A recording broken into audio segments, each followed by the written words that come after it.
We have many, many fears.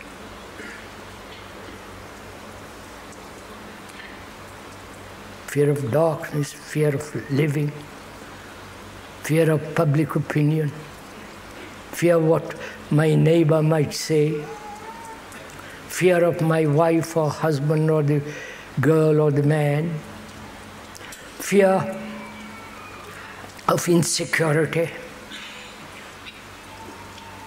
fear when you have security economically, fear of that you might lose it. Fear, we have got so many fears. Why haven't we solved these fears?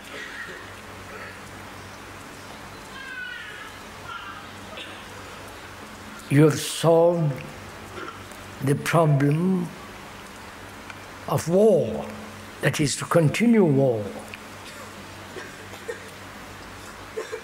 And you have applied your brain to prepare for war. All the vast generals on both sides, or 1,000 sides, they're all preparing for war.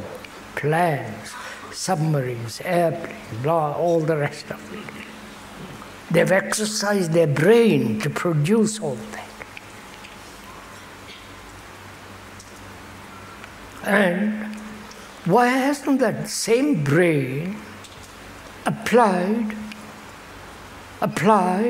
to this enormous sense of fear man has from the beginning of days?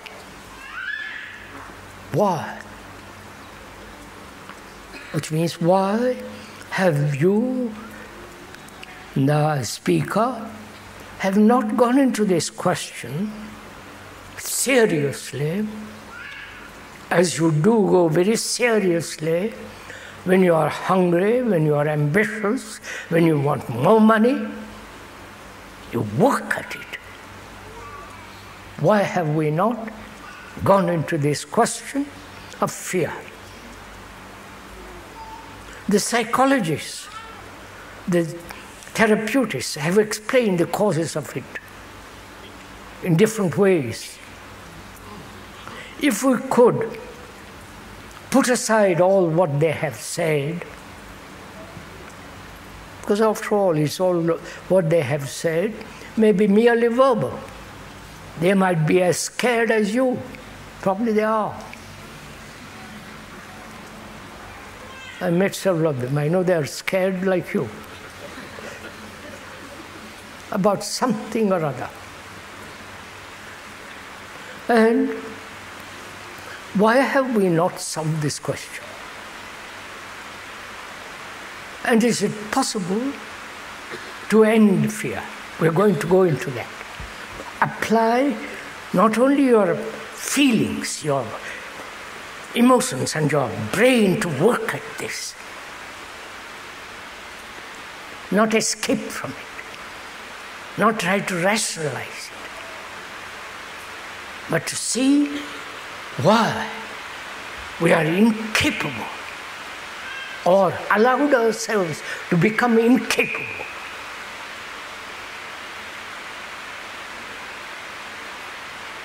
What is fear?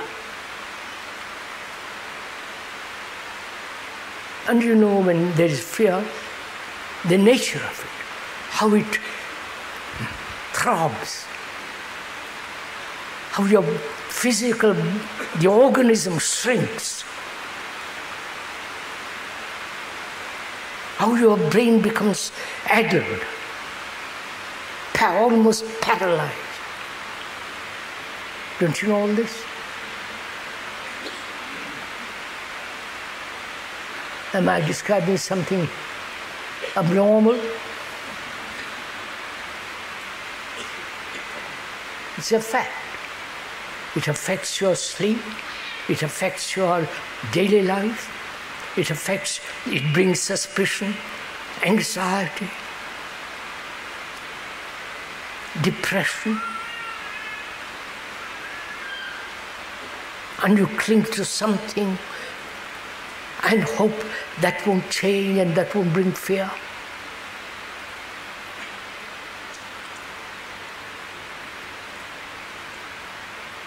Either we deal with the root of fear,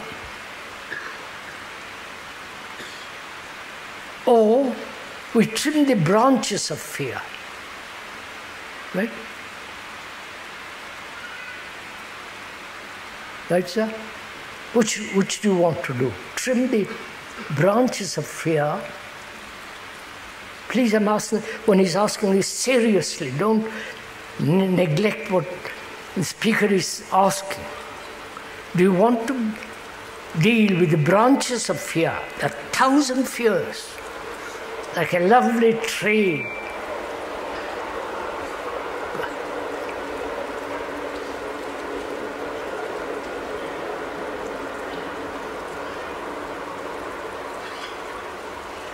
A tree which is the most beautiful thing, one of the most beautiful things on earth. It's got many branches, many leaves. Likewise, fear, which is so ugly, it has also got many branches, many leaves, many expressions. Do you want to deal with that, the expressions, the surface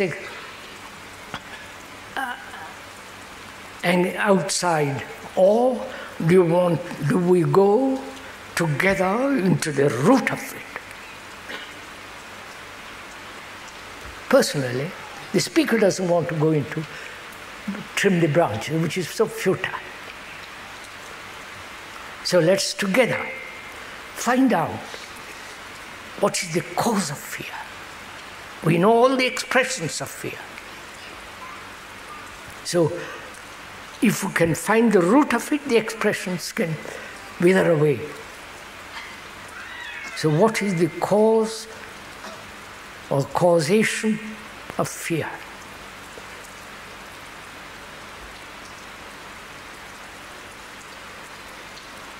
If one asks you that question, what's the cause? Would you answer it? Cause. Or do you expect someone to explain to the cause of it?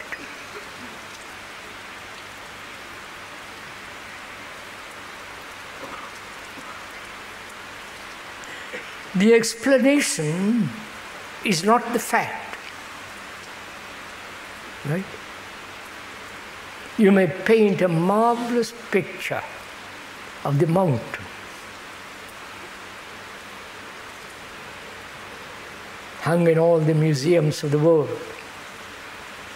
But that picture is not the mountain. The word fear is not fear. Right? But the word fear may evoke fear. So we are not dealing with the description, with the word, but the depth and the strength of fear.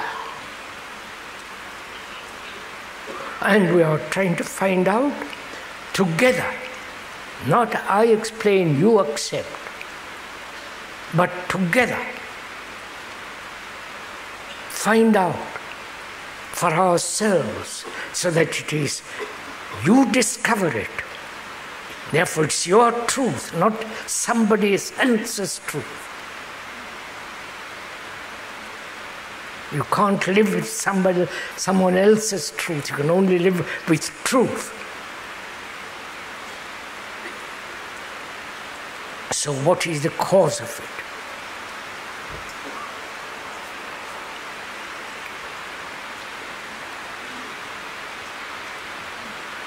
The cause of it, I'll go into it. Is it thought?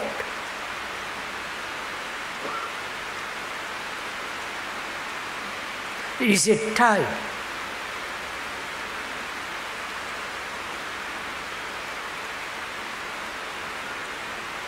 Is it thought? Let's look at it. I am living, one is living now. And thought says I might die tomorrow, or I might lose my job. I have my money in the bank, but the bank may fail. I'm all right with my wife, but she may turn to somebody tomorrow.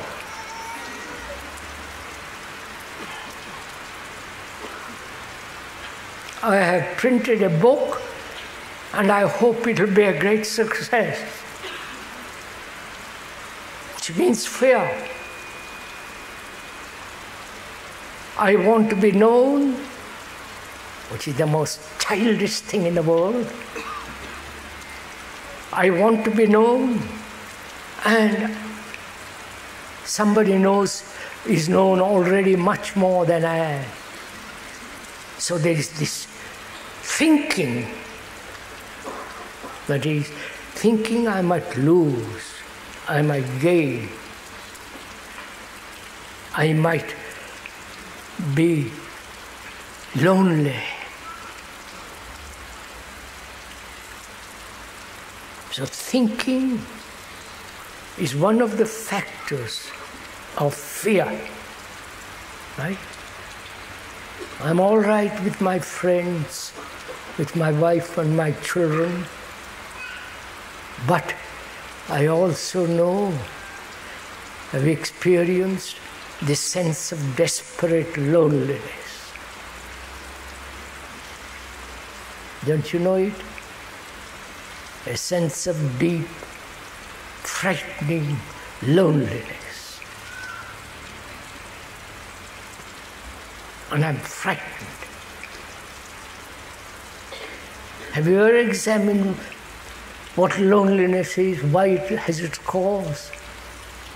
Don't you know, don't you have this feeling of loneliness? Huh? Am I talking something abnormal, saying something abnormal? Huh? You must all be saints.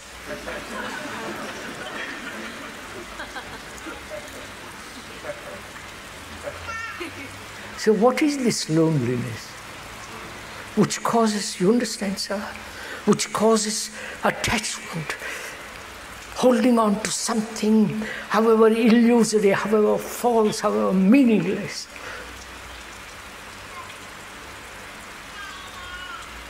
I hold on to my wife. I hold on to my club, to my God, to my ritual, to my friends, because if I let go, I'm utterly lonely. Have you ever gone into that question? Why human beings are so frightened of loneliness? They may live with a group, they may follow some guru and all the rest of that nonsense. But strip them of all their decoration, they are what they are, lonely.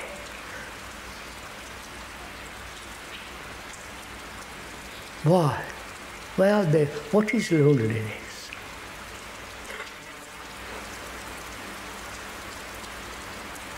Not to have any relationship with anything, with nature, with another, with the friend or woman or the man with whom I've lived. All that somehow has withdrawn. I'm left utterly empty, lonely. Why? What is this feeling of utter despair?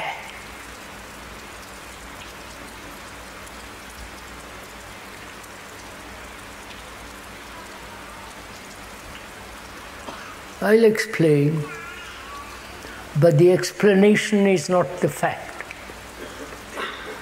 The word is not the thing. If it becomes very clear that the word is not the thing. You, Mr. Smith, is not Mr. Smith. The word is not you.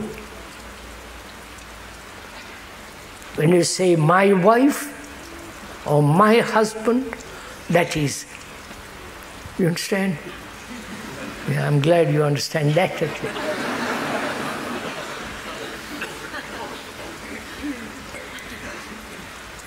So explanation is not the reality, the truth. So look at it, let's look at it without the word. Without the word, loneliness. Can you do it? To look at that feeling without using the word lonely or despair. Loneliness comes when all our days are spent in self-centeredness. The very activity of self-centeredness is producing loneliness, right? Because it's narrowing my whole, or the vast, extraordinary existence of life into a small little me. And when one realizes that, there is that feeling, my God, how lonely I am. And to face it, to be with it completely, not move away from it, then there is a radical change. So we must come back to this question of fear. We said thought is one of the causes of fear.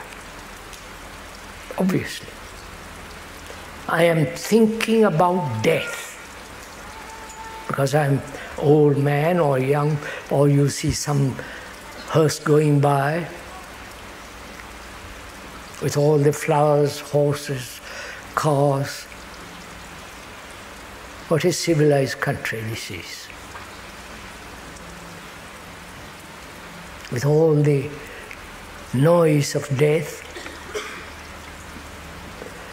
And I see thought is one of the causes of death. One of the causes of fear, right? Do you see this?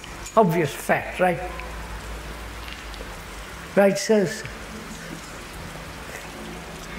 No. And also, time is a factor of fear. Right? I am afraid what might happen.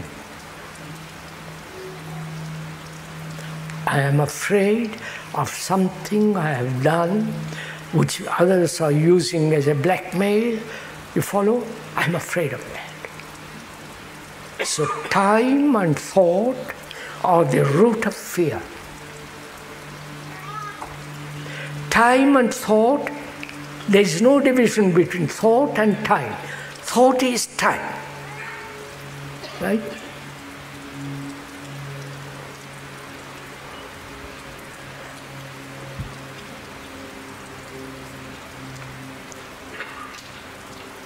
Now, the problem is, I'm sorry, I won't use the word problem. The question is, thought is necessary, time is necessary, right? To go from here to there, time is necessary. And thought is necessary to drive a car, take a bus, take the train. Thought is necessary, time is necessary at that level, right? Now I'm saying, as thought and time are the root of fear, is thought and time necessary? There it is necessary. But psychologically, is thought and time necessary? You right? Is it? As long as time and thought are, if you think are necessary, in the psychological world, in the world of the self, in the world of psyche, in the world of inside the skin, then you will be perpetually in fear. Right? If you perceive that, if there is a perception that thought is the root of fear and time, perception, not acceptance, then you thought and time are necessary at the physical level. Inwardly, it's not necessary. Therefore, you're watching them. You're watching, the brain is actively watching itself. Every minute to see that thought and time do not enter into its realm. This requires, you understand, this requires great attention, awareness. So that the brain, which has accumulated fear for centuries, or for one day, that brain sees where it is necessary, where it's not necessary, therefore it's watching, like a hawk. So that thought and time doesn't enter into the whole process of living. You understand? This is real discipline. This is the learning, as we explained the other day. This discipline means, the root meaning of that word is disciple. The disciple is one who learns, who is learning all the time. He never says, I've learned, and stays. So, the brain is watching itself all the time so that it's active, so that there is no time for it to move or to change. You've understood something? It's now 11:45. Must stop.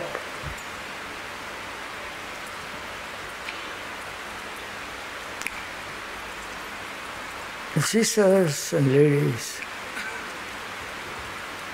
our difficulty is we listen to a lot of things.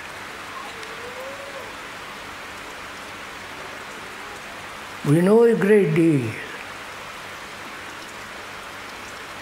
We have searched, asked, read. We have sought the advice of others. We wandered the earth and find out what it's all about. But we never ask of ourselves. We never demand of ourselves serious, deep questions. We always ask superficial questions. And so we make our life very superficial. But if you ask questions that are demand answer from yourself, so that you exercise your brain, your feelings, your whole attention is given to that question.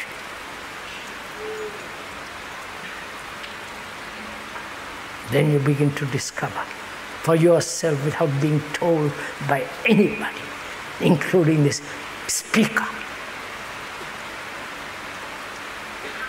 And so when there is freedom from fear, you are then, you don't want gods, you don't want anything from anybody in the world. Then you are really a free man.